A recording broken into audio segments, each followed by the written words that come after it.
All right, so the new season of Project Diablo 2 is this Friday. Can you believe it? It's already here.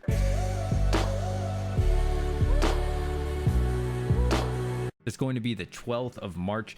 Just so you guys know, I will be explaining what Project Diablo 2 is. Not a very deep dive into it, but if you want to skip ahead and only see the patch notes, I will put that somewhere below here, and then also probably in the description as well, so you can just skip ahead if you only want to see the patch notes. And I would appreciate it if you like this video and consider subscribing. I do have 2 beta keys to give away to y'all tonight live on YouTube, so check out the stream. Okay, so what is Project Diablo 2? Well, assuming you've never heard of a mod for Diablo 2, what is a mod? In my opinion, there's 3 different layers or 3 different types of mods. There's the first type, which is kind of vanilla, which essentially is BattleNet, but without the bots, without the duping, almost no changes, or really just more of like a legit private server.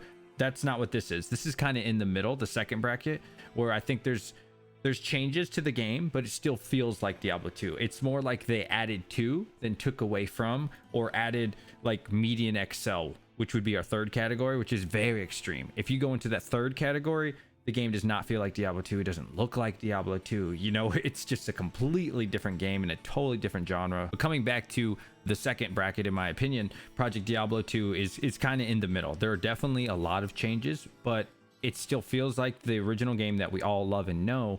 They just adjust some things. Again, we won't be diving too deep into the changes in this video, but you can go over to projectdiablo2.com. You can scroll down here and it'll tell you just some of the things: increased build diversities, massive item rebalances, new endgame content, which I can tell you there is so much new endgame content. In the original Diablo 2, you pretty much just kill Baal and maybe you'll do Ubers and maybe from time to time Diablo clone, but that's really the content. And then you could argue PvP, sure. But as far as actual content goes, there's really not much content in the original Diablo 2 once you've beaten the game. But unlike BattleNet, the endgame with Project Diablo 2, you pretty much have just begun the game. If you've ever played Path of Exile, it's a very similar concept. It's actually inspired by Path of Exile. You go to old areas that you've been, but in a new way. There's new bosses that you've never seen. There's items in Project Diablo 2 that you'll never see in the base game. And I don't think they're overdone. And that's why this mod is so popular. This is by far the most popular mod for a reason. There's much needed quality of life changes. For example, you can hit control, left click, control, right click, do different things. You can move things from your inventory all the way over to your stash, just like the new Diablo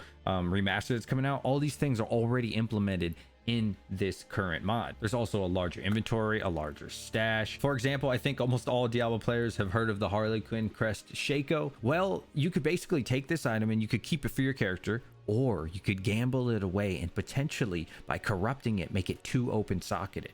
There's also other things that could happen to it. I don't know, you could add fire resistance, you could add cold resistance, you could add whatever, or you could take that gamble and it'll completely destroy it and you lose your Shaco. This element of the game is so exciting because it's already hard enough to find these items, but then to try to take the gamble, to take that chance to make the super elite version of an already elite item is just, wow, it's just mind-blowing, honestly. And you're going to need super versions of these items to beat some of this end game content because it is really that difficult. The difference from the original game and this one as far as end game is like night and day, right? There's so much more to do. There's build diversities. There's just an unlimited amount of things that you can do with your items and ways that you can change them and trade with people. I really mean it when I say beating Act 5 is basically the beginning of the game in Project Diablo 2. All right, so the real reason that you're here, Season 2 patch notes. So this is all tentative. Everything here is tentative, meaning it's subject to change. It could change after the making of this video. It could be changing right now. So just keep that in mind.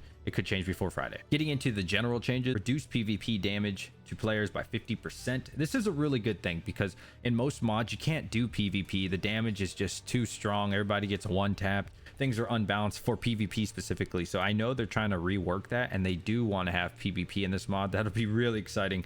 Crafting has been massively overhauled. We're gonna have to see details for that. I'll just post a link for their website and you can look through that on your own. Upgraded crafting items no longer increase the level requirement.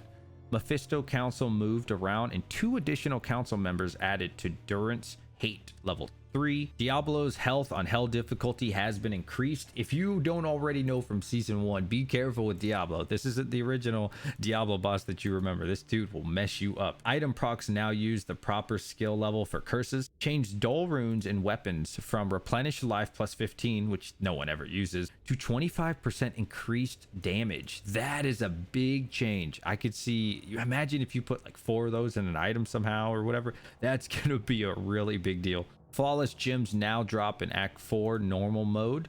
That's definitely cool. Perfect gems now drop starting in hell mode. I love this. I've never had a perfect gem drop, so that'll be exciting. Antidote, thawing, and stamina potions now auto belt. So similar to like the health potions, the mana potions, you can hold control and then you can bring those into your inventory. So I really like that change. Cubing an item with a Zod rune and a perfect skull repairs the durability of the item even if it was broken. That is pog. Bring back an item from the dead. Amplified damage procs on rares are now level 15 amp damage at an 8% chance instead of level 1 at 5%, and required level 15 on items instead of level 3. So if you want amp damage, you know, some nice changes there for you on your items. Organs now properly drop at 33% drop rate regardless of player count. So you're not going to automatically get an organ in Project Diablo 2. It's a lot harder. 33% chance. Keys for Ubers now drop at 33% regardless of player count. Uber keys can no longer be found with find item. Crushing blow now caps at 65% on bosses, uniques, and champions. Crushing blow now functions at half for range again, same as original Diablo 2. Increase the drop chance of world stone shards and hell outside of maps to match the drop rates with maps. That is really good. I need that because I don't always do maps unlike a lot of other people. I still like doing cows and other things. I'm very excited about that one. Added world stone shards drops to normal and nightmare at lower chances, so you have a chance all the way throughout the game to get some of these shards to corrupt your items. Bows can now get 6 socketed from world stone shards. That is pog. That's a buff for the Zon. We need the buff for the bow Zon in my opinion. I know a lot of people don't think that, but I'm very excited for that one. And this one's huge. Diablo clone now has an extremely rare chance to drop 1 of 5 new uniques. I know one of the new uniques is going to be a pair of boots. It's going to have faster cast rate. It will be the only pair of boots in the entire game that has faster cast rate. Could you imagine the value of that? Like that keeps people wanting to come back over and over. Black Soulstone drop rate massively reduced. You should now be able to use non-English installs. So that's great, especially for my EU people. I know there's a lot of people who play from Europe. Games now perm in 2 minutes. Diablo clone has a few new mechanics and is slightly different fight than previously. Getting into the map changes, standards of heroes can now be cubed with maps to grant in the Heroic bonus, which applies 10% experience, 20% magic, gold find, and 20% density. Cannot be used more than once in a map. That is sick. Finally, a use for standard of heroes. Fix sound lag in maps. Increased the drop rate of maps within maps and lowered it outside of them. Remove maps from boss tables outside of maps. Added many new maps. So here's some of the maps. Tarajan Jungle, Tier 2. Throne of Insanity, that's a sick name. Blood Moon, Ariat Battlefield, Ancestral Trial. So we got Tier 2, Tier 2, Tier 2, and 2 Tier 3s to do. I'm wondering if you can still use the old maps. If you can, that is so many maps to do, man. That's awesome. Like every character is gonna have something different to do. I'm really excited about the maps. Item base changes, general items. All melee weapons with a range of 0 or 1 have been increased to a range of 2, with the exception of daggers, throwing axes, throwing knives, which have been increased to range of 1. That's good. That definitely the melee characters always need a buff in my opinion. I don't really play them much, but I do feel bad for them compared to the casters. All two-handed weapons with a range of 2 have been increased to 3, with the exception of short staff, Joe staff, the walking stick, which are still 2. Increased exceptional weapon damage by 15%. Now we're getting into what's different with the characters. For the Amazon, the Maiden Spear and Ceremonial Spear attack speed improved from 0 speed to -10. I guess that'd be a nerf on that speed, right? Tell me if anything I'm saying is wrong, guys. Feel free to correct me in the chat below. Maiden Pike and Spear attack speed improved from 10 speed to 0. Again, sounds like a nerf. Ceremonial Pike and Matriarchal Pike attack speed improved from 20 speed to 10. Okay, so now I'm actually confused because it says improved on all 3 of these, which makes me, it says improved. So it sounds like they're buffing it, but if you go from 20 speed to 10, I don't know. Somebody's gonna have to tell me in the comment section below how that works. Please let me know if you know how that works. Paladin Shields auto mods for all resistance have been reduced to the following: Rainbow reduced all resist from 8 to 5 to 5 to 10. You can read through those different types there. Armor, remove the move speed auto mod from armors and shield. Weapon, I don't think too many people use axe. You can read that one there on your own. Crossbows, all crossbows now have 10% physical pierce mod. Thank you, senpai. All crossbows increase damage by 10%. Oh, now that is good. That is great. We need this. Repeating crossbows, Chuko Nu and demon crossbows damage increased by 50%. That is huge. 50% buff. We needed this. Thank you. Daggers, all daggers now have a 20% deadly strike auto mod. Bow knife durability increased by 20. Pole arms now gain 75 strength, 75 dex bonus instead of 100. Okay, getting into the skill changes for the Amazon, specifically for the Javazon. Power strike damage tooltip now properly shows in the character screen. Power strike increased base scaling by roughly 15%. Power strike increased radius by 50%. That's huge. 50% buff. Lightning bolt increased synergies by 2%. Lightning fury increased bolts from 10 max to 14. Lightning fury mana cost reduced by half. Bow and crossbow skills, you can read through these a little bit and kind of find which one you like. I think a big one would be strafe. A lot of people always say, why don't you play strafe?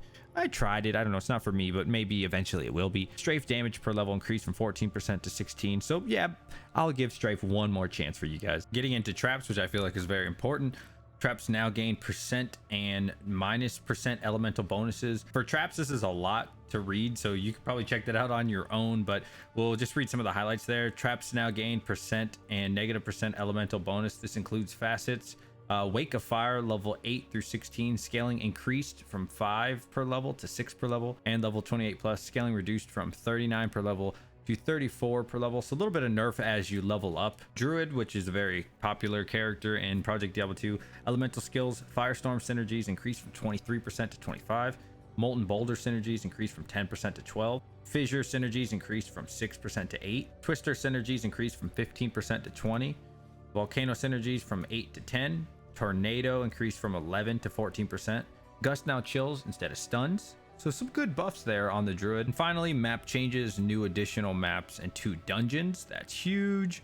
New gold item at Anya that allows 3 maps of the same tier to cube to a white map of the next tier. I like that change. I'm probably going to butcher this one. Polygathon shamans no longer revive and now cast fireball more often. All right, guys, so let me know what you thought of the patch notes in the comment section below. I really think this is going to be a great season for Project Diablo 2. It's so badass that in 2021, we're still getting updates, we're getting changes. My personal favorite is going to be the sorceress changes, assassin changes, Amazon changes, and getting those rare items from Diablo clone. That is gonna be just so addicting, always trying to do it, because there's such a small chance that you're even gonna get one of those. And then what if you get those faster cast rate boots? Everybody's gonna want them. What are the other 4 items? I don't even know. If someone knows where to find the information of that, or if it's just a surprise, definitely let me know in the comment section below. If you like this video, please consider hitting a thumbs up, or dislike, that's fine. And also consider subscribing to the channel. It really helps. I do stream over there on Twitch, and I've also been streaming on YouTube lately, so subscribe to the channel. Let me know if you'll be playing Project Diablo 2's Ladder Reset on the 12th of March, which is this Friday. I do have 2 more keys to give away between today's and tomorrow's stream for the beta, so I'll probably give them away tonight. And I'll catch you guys in the next video.